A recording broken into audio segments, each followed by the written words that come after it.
성경 일독을 위해서 오늘 우리 함께 읽어 나갈 하나님 말씀은 열왕기하 15장부터 17장까지의 말씀입니다. 오늘 본문에서 나오는 여러 왕들이 있습니다.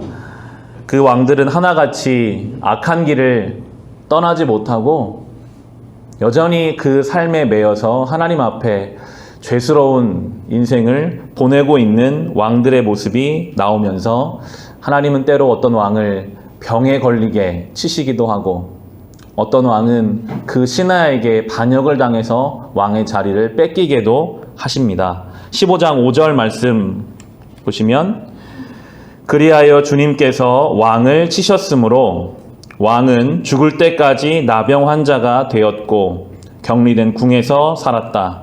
왕자 요담이 왕실을 관리하며 나라의 백성을 다스렸다 라고 큰 죄를 받은 왕이 나오기도 하고요. 9절과 10절 보시면 그도 또한 조상이 한 것처럼 주님께서 보시기에 악을 행하고 이스라엘로 죄를 짓게 한 느밧의 아들 여로보암의 죄에 떠나지 아니하고 그것을 그대로 본받았다. 야베스의 아들 살룸이 영모를 꾀하여 백성 앞에서 그를 죽이고 그의 뒤를 이어 왕이 되었다.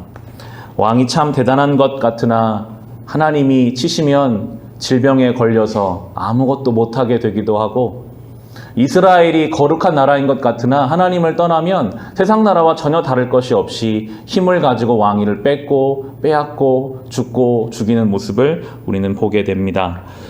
이스라엘은 하나님이 구원의 통로로 택하신 민족이었습니다.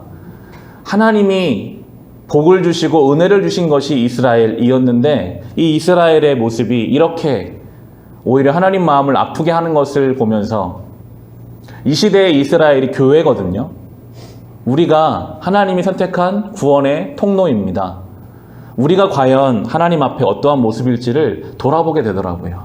하나님은 우리에게 은혜를 주시는데 우리는 여기에 나오는 이 많은 왕들처럼 내가 내 인생의 왕인 것처럼 내 마음대로 살다가 하나님이 우리를 치시는 것은 아닌지, 하나님 앞에 하나님 마음을 아프게 하는 인생은 아닌지를 다시 한번 돌아보게 되었습니다. 결국에 이스라엘은 망하게 됩니다. 옆나라 강대국이었던 아시리아에 의해서 북이스라엘이 먼저 망하게 되는데 수도인 사마리아 성을 빼앗기고 다들 포로로 끌려가게 되는 내용이 우리 17장 6절 보시면요. 17장 6절에 드디어 호세아 제9년에 아시리아 왕은 사마리아를 점령하고 이스라엘 사람들을 아시리아로 끌고 가서 할라와 고산 강가에 있는 하볼과 메대 여러 성읍에 이주시켰다. 충격적인 일이죠. 나라가 하나님이 약속해 주신 젖과 꿀이 흐르는 가나안 땅이었는데 그 땅을 하나님 믿지 않는 이방 민족에게 빼앗기고 다 포로로 끌려가 버렸습니다. 왜 이런 일이 일어나게 되었는가?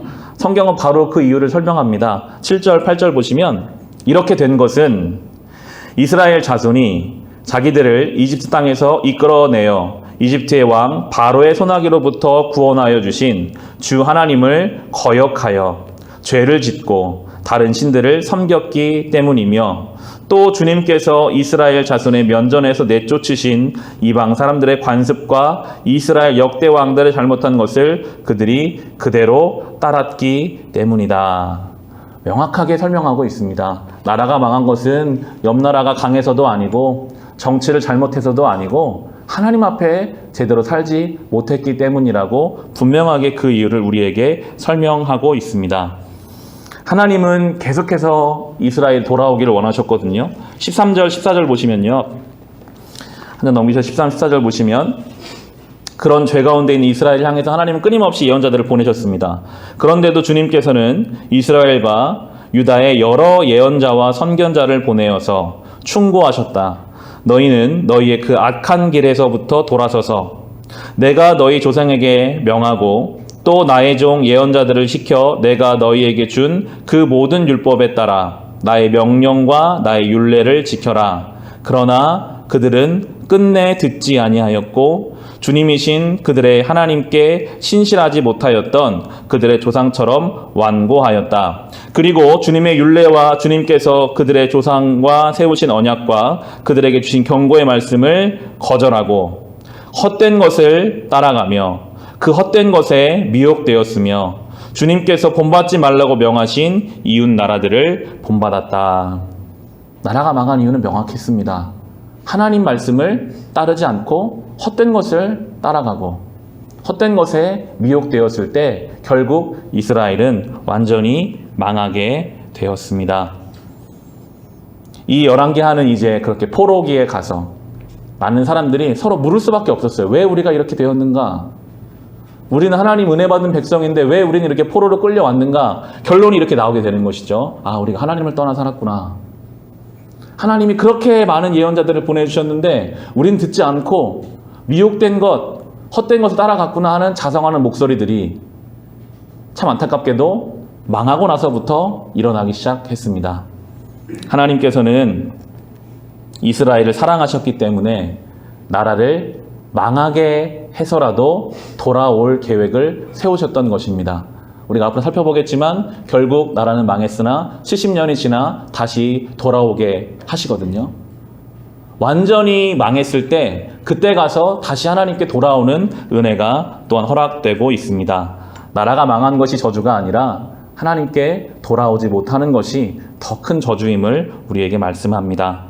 오늘 이 본문을 우리가 묵상하면서 혹 우리의 삶에도 마치 나라가 망해가는 것처럼 어려움과 아픔이 있다면 하나님께서는 그것을 통해서라도 우리로 겸손히 주님께 엎드리기 원하시는구나 하는 생각을 가지고 주님 앞에 나아가야 하겠습니다.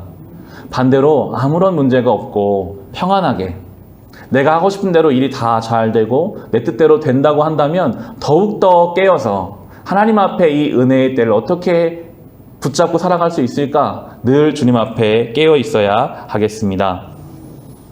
이 때를 바라보신 하나님은 얼마나 마음이 안타까웠을까요? 어떻게 한 사람도 제대로 살지 못하는가? 이 말씀을 묵상하면서 정말 우리 교회가 개인적으로는 제가 하나님 앞에 좀 하나님 마음을 시원하게 해드릴 수 있는 한 사람으로 하나님의 기쁨이 될 수 있는 교회로 살기를 소망하게 되더라고요.